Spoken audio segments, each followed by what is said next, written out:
everybody. Welcome back once again. Josh RV Nerd here with Bish's RV. Once again. With something we haven't seen, at least I haven't really seen in the marketplace for like 5 or 6 years.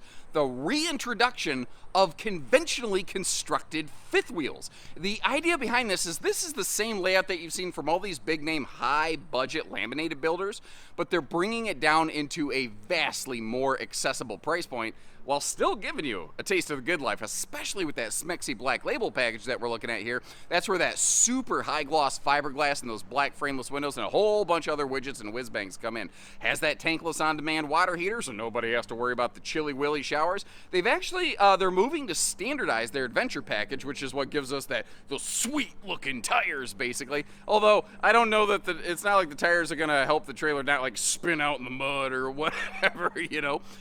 They've got their new 100-watt solar package on top here, which is scalable up to 400 watts plug and play, which is very cool. A lot of manufacturers maybe have a little more wattage up front, but if you want to increase it, you're going to have to rip out wiring and restart everything. You don't have to do that here. Their charge controller can handle it. Their wiring gauge can handle it, which I think is very cool. They also did an interesting thing, including a little mini camp kitchen on this that has like an ice maker, and it's either a grill or a griddle. It comes with a little conversion plate, plus you got Dad's medicine cabinet out there. But that ice maker, man, as long as you got power going to the thing, you got juice and you got water, you got ice, and they work really well. Got the cargo rack on the back and a bunch of other awesome features. But it's not going to be perfect for everybody. It's not going to be the be-all, end-all for everybody. And I want to try to show you some things like it's got a short queen bed. The upper deck is going to be lost in road mode. And I know that's an instant deal breaker for some folks. But if you would, I'd appreciate it if you still hung out and provided us some feedback here. These are new. They're coming back into the market. And I'm really kind of curious to know, where do you think they nailed it? Where do you think they failed it? So if I had to guess, I think as we go through this, it's going to be a case of hits and misses, where, I'm going to try to hit on the hits and misses to see if it's the right one for you and the misses, or the mister, or however you're camping. I don't know. Anyway, my point here is what's really important to remember on this RV is that it is intentionally not a big budget, blockbuster, high dollar kind of rig. If you think about it, the Cherokee and Grey Wolf series of travel trailers, they've just adopted that into a fifth wheel.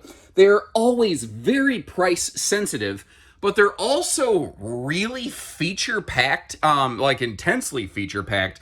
Like far more expensive RVs are often not including any sort of electric heater in the RV. Now, this one has one. We call these things a fireplace, but it's an electric heater.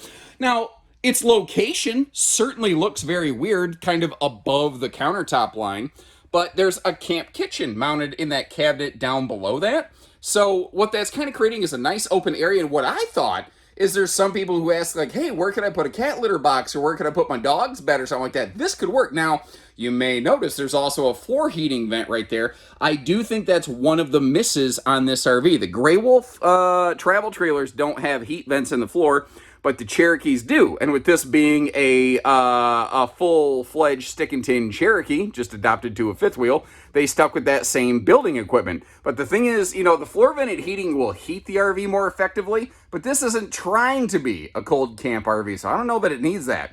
Now, it is very social in the seating arrangement, and they maximize that big picture window right here. Although you notice from the factory by default, no factory TV, so that's going to be a dealer's choice kind of thing. And by that, I don't mean like us as a dealership. I mean you choosing what you want to do with it. I would immediately swap out these knee knocker pedestal table legs for some free floating folding legs, because then I could pull that table over here and use it like a Dinofa while enjoying my awesome campsite viewing, which is something so many RVs for way more money don't do well.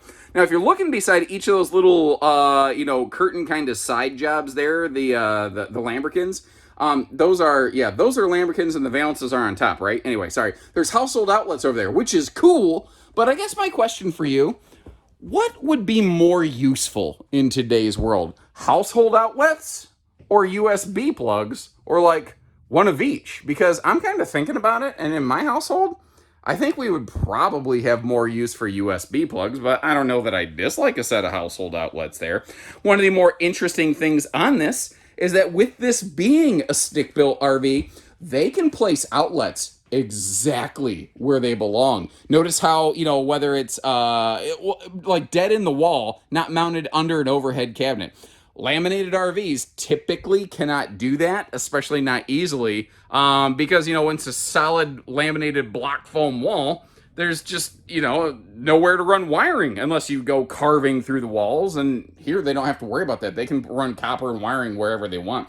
I do like this extra sort of counter space right when you walk in the door, though. And if you really don't care about the electric fireplace, you could always just take that out. I would keep it for at least a season to see if you end up using it for that, bonus heating. The thing I wondered, though, is if maybe that couldn't be storage and they face mounted it down here, because there sure is room to do it. Now, in the Black Label Edition back in the kitchen, we're going to get the solid surface countertops. And this kitchen is actually something I think they executed very, very well. There are so many RVs out there that call themselves a rear kitchen. And to be fair, this one just calls itself an M. So the Cherokee fifth wheels, if you know the history of Cherokee fifth wheels, they've always kind of been that way, where they had some really interesting model number nomenclature. This one's just called an M, but rear kitchen fifth wheels often have a terrible rear kitchen, and this one does not suffer from that deficiency. Even some power outlets over there around the wall by the stairs. And now where you're going to be sitting a lot, notice they did put some USB plugs in that slide side wall right there to help kind of keep the phones and everything charged up. Now, one of the other neat things here, like these are only 30 amp service. There's no 50 amp second air, to my knowledge, currently available. Now, these are new. My notes might be a little sketchy on that, so feel free to double check me. But that is a 15,000 BTU air factory standard. And one of the other things I was curious about was the converter box right here. In that location, it may or may not be covered when the slide out closes. I'm eyeballing it, and I think we're going to be okay. But just one of those things that when we close up the slide later for road mode, I thought I'd point that out, because that's one of those, like, those extra things that I've learned to look for, over the years. Now, that side window with the zebra shade, that does not open for airflow, but it doesn't have an opposing airflow mate. The big window over here, well, that's obviously also got the zebra shades, and that does open for airflow. There is storage below that fold-down sofa there, plus you've got storage under one of the dinette benches with that big giant drawer. The other one's occupied by stuff like the furnace, so only one of the two benches does have storage in it. Now, speaking of storage, holy crap, man, call the Batman. This rear kitchen rocks my socks, dude. I love that big space for a wastebasket under the sink and the big drawer under the oven. Now, if you're looking at this, they had room for a 22-inch oven, but that's not something Cherokee uses typically in their production, so they're not going to order one of them as a one-off just for one specific model. It's just one of the catch-22s of RV production. That's why when sometimes six or more builders can build the same floor plan, but they all do it a little bit differently because of how they're already set up in their factories. And that's why sometimes I'll record 6 versions of the same floor plan from 6 different builders to help you understand which one works best for you. Now, yeah, that's carpet in the slide. Some people like the warmth on their toes. Some people, that's a deal breaker. I respect it. I don't fault you for that. I just kind of want to let you know what it is and what it's not. Now, you do have the Obi-Wan Kenobi Smurf Labatt blue light going on here above the slide, but obviously, as you see, you can turn that off. And, the whole thing is basically on the LCI one control system there, but it does have a physical switch panel by the door. Sorry about the cut in the video there. I got attacked totally randomly by a nasty sneezing fit, and the camera went... And I didn't want to blow your eardrums out sneezing directly next to the microphone here. Now, moving up into the bathroom, big medicine cabinet. That is Lipitorage storage galorage right there. Also a very big sink. That's something Cherokee's really good at. Not a ton of available counter space, but enough for like your toothbrushes and stuff, and just to give you a little bit of an X-ray vision window peek down under the sink there. You're buying the whole RV. I thought I'd get you a look at the whole thing. Now, whipping around the corner here, that is exceptionally fluffy friendly. The toilet situation on this one is absolutely fantastic. And in the Black Label Edition, you're getting that like crazy shower head with the extra little rinse you down wand so you can get into the nether regions, or You know, you can play telephone while you're in the shower, which if the shower water's running is a great way to clean out your ears, I've found. But, you know, I've got interesting things. But did you notice the upper deck height in this is fantastic? Because this is actually using some classic fifth wheel camping features. I love that big fan in there as well, instead of the little dollar store 4-inch fan. But what I'm getting at, I'm actually going to back you down the steps here and moonwalk blind down these steps. It is not quite as severe getting to the upper deck. This is very classic. It is essentially a 3-deck fifth wheel where you've got your living deck, your bathroom deck, and then you may notice there is a step around the bed. Now, some people aren't going to like that. I fully understand that. But that is a cross member for upper deck structural support, so the thing holds together square when you're going down the road. One of the other things I want to mention here is the Cherokee Stick and Tin division only uses Camp Queens, which means this fifth wheel, by default, gets the Camp Queen, but there is zero question about it. They left plenty of room. If you want a 60 by 80 true queen bed, you have plenty of room to do that in here. And man, I love that big picture window. I think that's the same size window overlooking the dining. It's absolutely massive over there. And that big black brick next to that side stand, that is a household outlet with some USB plugs, but it also has a dedicated single point inverter function to it. So if you are kind of boondock dry camping and you do need to run something off of battery power instead of exclusively park power or generator, that outlet is capable of doing it. Now, that doesn't make this super duper awesome boondock camper. This isn't trying to be super duper awesome anything. It's trying to be a smart, high value kind of camper. Smart feature, high value. Now, whether it accomplishes that or not, I suppose is in the eye of the beholder. Household and USB outlets over here a little more traditionally. That vertical black thing is actually a charger mount for a Drive portable Bluetooth speaker, which, you know, is kind of interesting. It's cool, but it doesn't actually include that speaker from the factory. The bedroom storage in this, kind of like the rest of the RV, I think this bedroom is a series of hits and misses. So first of all, hit. They gave us drawers beside the bed. Also, hit. They gave us storage above the bed, and hit. Since they didn't give us struts, they made the doors swing open so they're not going to auto fall on you. That's great. But miss, there are no gas struts below the bed to hold it up. I had to use the jack crank handle to make that happen. Major interesting hit feature, that big closet was washer and dryer prepped.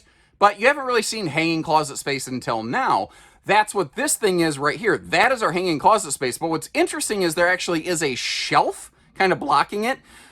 So you may actually want to take that shelf out if you want to use that for hanging storage. I kind of feel like maybe the hanging bar should have been in that cavity right there, but that's actually a pretty easy kind of screwdriver, you know, switcheroony kind of thing right there. Now, I left the shades kind of cranked down just a bit here so you could peek that. Up here in the bedroom, they do have those pleated kind of shades, whereas in the living room, we had the zebra style shades, which some people really like, some people really don't. I'm okay with them. But some people, when they look at them while they're going up and down, they can, you know, get a little bit of a headache, migraine kind of thing. Now, a couple other little things. Up here in the ceiling, they have speakers and this, like, ceiling-mounted subwoofer system. That being said, most RV sound systems, unless you're paying money for, like, a Rockford Fosgate system and a Brinkley Model G, most RV onboard sound systems are not super duper amazing by any stretch of the imagination.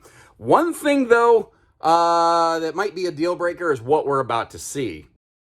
Because the upper deck is just flat lost in transit, which means this one is what I call travel stop friendly, but not travel stayover friendly. And the reason I say that is, you know, our critical kitchen functions and features, we can get to those back here. And since the dining is not buried in the slide, that means that without question, you'll be able to sit down and use that space when the slide is closed. Because like this over here, the inside edge of this slide is not supported. So if you try to like step on it, sit on it, walk on it, like you're actually really stressing the floor in a way it's not intended for.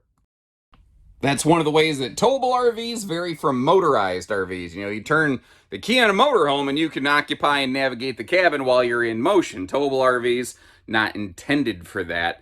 That's why you don't have seat belts back here, if you think about it that way. So, you know, kitchen stuff, sitting down to have a sandwich, she's great. But if you want to get to the bedroom and bathroom, you're going to have to open the slide. So that's a deal breaker for you. I totally get it. That's why I take the time to close the slides up and show these things in road mode like this to help you find your second camper the first time. Assuming I don't forget, which I have a tendency to do, I'm going to try to drop some links in the video description of some travel-friendly fifth wheel floor plans. Typically, though, they're going to have to be bigger and longer than this. That's one of the things with this floor plan. If you want that short towing length, it does kind of come with a couple little caveats here. Now, there were some real surprises, some things that really raised my eyebrows when I started looking at the weights and the measures there. I expected it to be heavier, although the GVWR is still approaching 10,000 pounds. And people are going to ask the question, can a half ton it? Generally speaking, I'm just not a big fan of pairing up fifth wheels and half tons. Typically, especially by the time you load cargo into them, the hitch weight on a fifth wheel is going to overload what a half ton's really going to be able to handle in terms of payload. A lot of people say, well, my tow rating's 12,000 pounds. Yeah, but a lot of times your payload is a little bit lacking. There's one thing I'm kind of expecting on here. When you have a kitchen all the way in the back and no way! What? Oh, wow. I am super shocked in the most positive way right now. What I was getting ready to say before my mind just melted right there is when you're looking at an RV like this that has the kitchen all the way in the back and then a bathroom way in front of the axles, it's almost always a two-headed sewer monster. But this one's not. They managed to plumb it all together, and I mean, those are some easy access plumbing fixtures right there, and that is lifted up nice and high. Now, again, you may notice how this does not have like a like the gate valves right down there by the end of the sewer line were exposed. This is not intending to be some kind of super Arctic Four Seasons camper. This is, a more conventional spring, summer, fall camper. And there's certainly other models that have those more extended weather packages, but here's a question I have for you. And it's shocking how often people go, oh. The question I have for you is, do you plan on camping when the snowflakes are flying?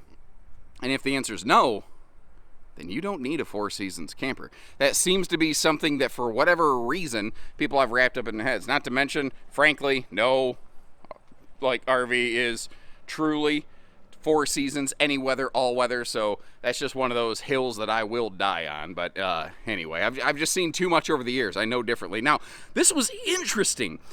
They had their pass-through compartment, which is nice. Now, I will say, you notice how there's no hard dedicated front bulkhead wall that goes down into the battery compartment. I would probably put up some kind of cargo netting or something, but the fact is they really maximized the space. But then they saw there was just an extra pocket.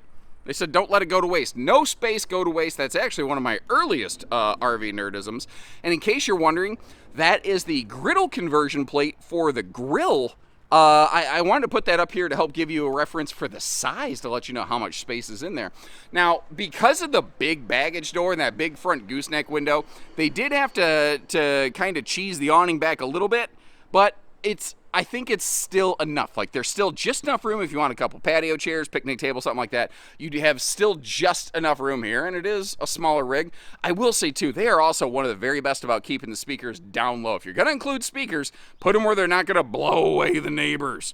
The bottom right corner, you see that tankless on-demand water heater. So if you want to take some back-to-back showers, she can do it. She can keep up. And again, they're moving to the standardization of that adventure package. That's that little kind of diamond plate skirt, just a little bit of a brush guard skirting, and the more aggressive tire package. It's also part of the reason we're getting some decent ground clearance up here.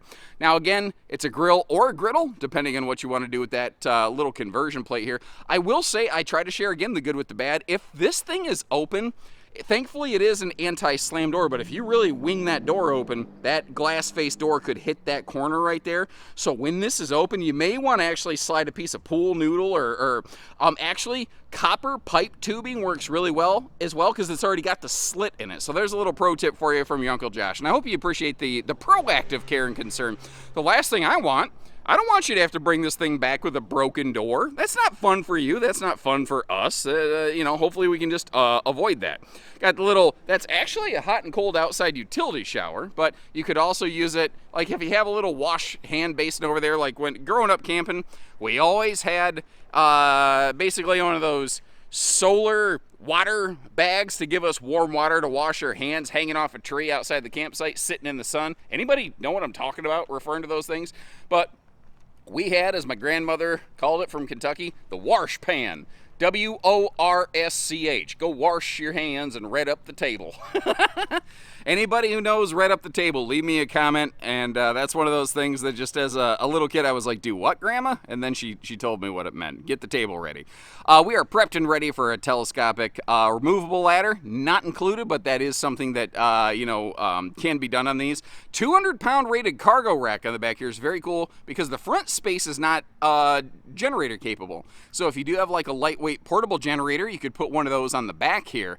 And I do like the inclusion of the backup camera factory standard on this. That is just a nice little, safety feature right there. But again, something that shocked me in a very pleasant way is the fact that you do not have sewer connections back here. You only have one set on this rig. Now, of course, the million-dollar question, although hopefully it's not $1 million, how much is one of these? Well, I'll leave you links in the video description. You can see where we have one parked and what we're asking at any of our Bish stores that has one in stock. And if we're sold out and there's nothing that shows up on those search results, our folks can certainly fill in the blanks and help you out there.